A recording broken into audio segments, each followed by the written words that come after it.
Hello SPS Astrology lovers, this is Shankar Pratap Singh and you are watching SPS Astrology। दोस्तों, आज मैं आपको बताने वाला हूं मून और जुपिटर के कंजंक्शन के बारे में। जब मून और जुपिटर दोनों एक साथ होते हैं हमारे बर्थ चार्ट में तो क्या क्या चीज़ें होती हैं, और इससे संबंधित कई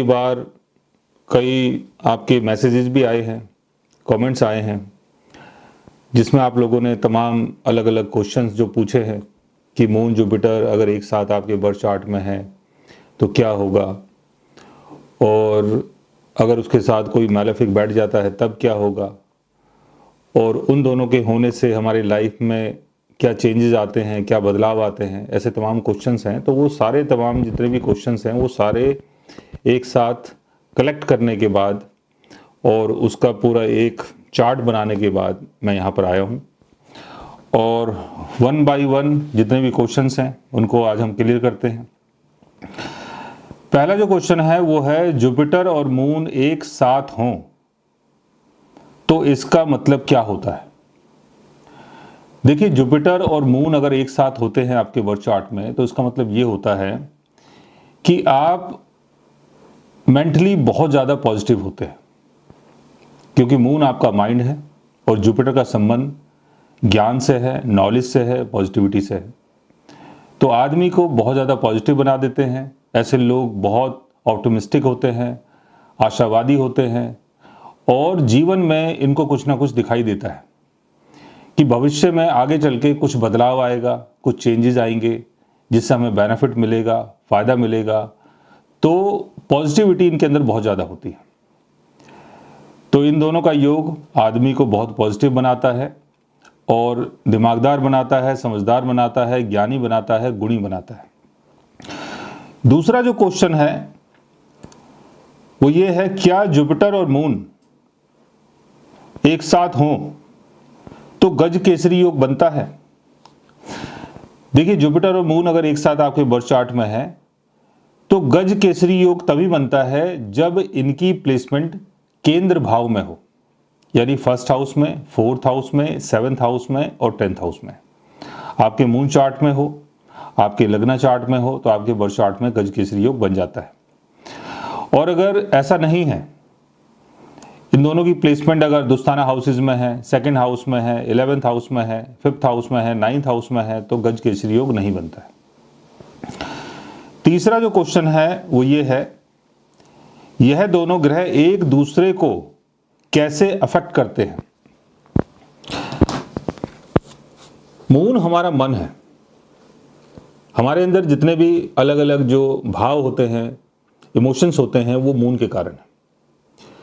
जुपिटर यानी नॉलेज, जुपिटर यानी विजडम, जुपिटर यानी पॉजिटिविटी, जुपिटर यानी ऑप्टिमिज्म। तो जब दोनों एक साथ होते हैं तो एक दूसरे के ऊपर इनका बहुत अच्छा असर पड़ता है।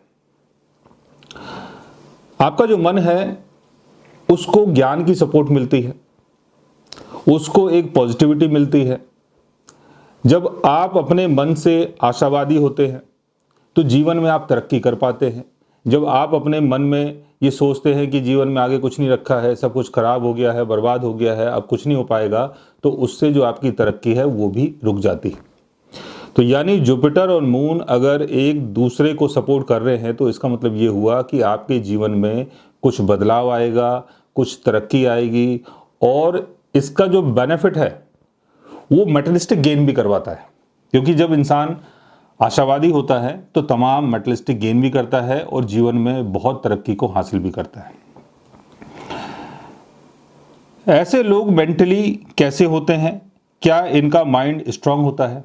इनका माइंड बहुत ज़्यादा पॉजिटिव होता है, और ऐसे लोग बहुत ईमानदार होते हैं, समझदार होते हैं, ज्ञानी होते हैं, गुणी होते हैं। क्या मून के साथ जुपिटर होने से इमोशनल इंटेलिजेंस बढ़ जाती है? हाँ, बिल्कुल बढ़ जाती है। आप इमोशनल भी होते हैं, आप इंटेलिजेंट भी होते हैं, समझदार भी होते हैं, किसी की बात को बहुत गहराई से समझते हैं क्योंकि आपके अंदर वो गुण होता है। और कभी भी आप अगर कुछ पढ़ाई कर रहे हैं या कुछ ज्ञान व्यान की चीज़ों में अगर आपकी इन्वॉल्वमेंट है तो उसमें आपका मन भी लगता है। अगर आप पूजा पाठ कर रहे हैं तो दिल से कर रहे हैं, मन से कर रहे हैं। अगर आप मंदिर जा रहे हैं तो दिल से जा रहे हैं, मन से जा रहे हैं। अगर आप किसी किताब को पढ़ रहे हैं, ज्ञान की चीज़ों में अगर आप हैं तो उसमें आपका मन भी लगता है और आपका दिल भी लगता है। इस कॉम्बिनेशन से कौन कौन सी ब्लेसिंग्स मिलती है? सबसे बड़ी जो ब्लेसिंग है वो मिलती है मदर की ब्लेसिंग, क्योंकि आपकी जो मदर होंगी वो बहुत ज्ञानी होंगी, गुणी होंगी।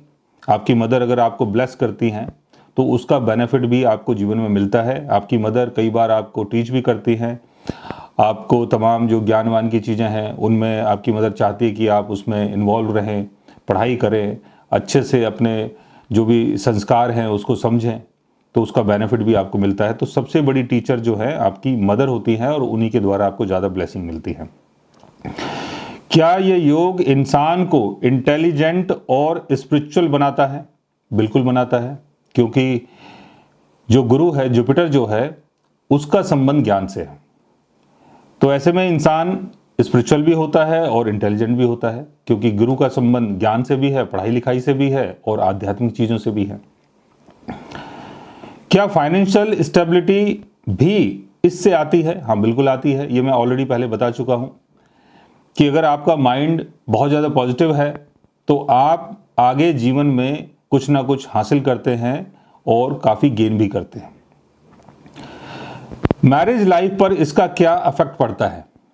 अगर किसी फीमेल का चार्ट है तो जुपिटर को हस्बैंड के लिए देखा जाता है और जुपिटर के साथ है मून की प्लेसमेंट, तो यानी जो आपके हस्बैंड होंगे वो बड़े केयरिंग होंगे, तो इसका बेनिफिट मिलता है आपको। दूसरी बात ये कि आपके चार्ट में मून और जुपिटर दोनों एक साथ बैठे हुए हैं तो आप बड़े संस्कारी होंगे। आदमी जितना ज़्यादा संस्कारी होता है उसका परिवार उतना ही अच्छा रहता है, और अगर संस्कार नहीं होते हैं तो तमाम बाहर के लोग भी बुराई करते हैं, घर के लोग भी बुराई करते हैं। तो ये आपको संस्कारी बनाता है और उसके कारण जो आपकी मैरिटल लाइफ है वो बहुत बढ़िया चलती है। अगर जुपिटर मून फर्स्ट हाउस में हो तो क्या रिजल्ट मिलता है? अगर फर्स्ट हाउस में हो तो आपका जो कॉम्प्लेक्शन है वो फेयर हो सकता है। आप जब भी किसी से बात करते हैं, किसी के सामने खड़े होते हैं तो सामने वाले को आप ज्ञानी और गुणी दिखाई देते हैं, तो इसका बहुत ज़्यादा फायदा आपको मिलता है। फोर्थ हाउस या फिफ्थ हाउस में हो फैमिली और एजुकेशन पे क्या इफेक्ट आता है? फोर्थ हाउस में अगर होता है तो प्रॉस्पेरिटी बढ़ती है, मदर का सपोर्ट मिलता है, अच्छा घर होता है, प्रॉपर्टी होती है, गाड़ियां होती हैं। फिफ्थ हाउस में अगर ऐसा योग बनता है तो ये आपको हाईली क्रिएटिव बनाता है, बच्चों का सपोर्ट मिलता है, संतान के योग बनते हैं और आप बहुत लकी भी होते हैं। नाइन्थ हाउस और 10th हाउस में हो तो इसका क्या लक और करियर पर असर पड़ता है?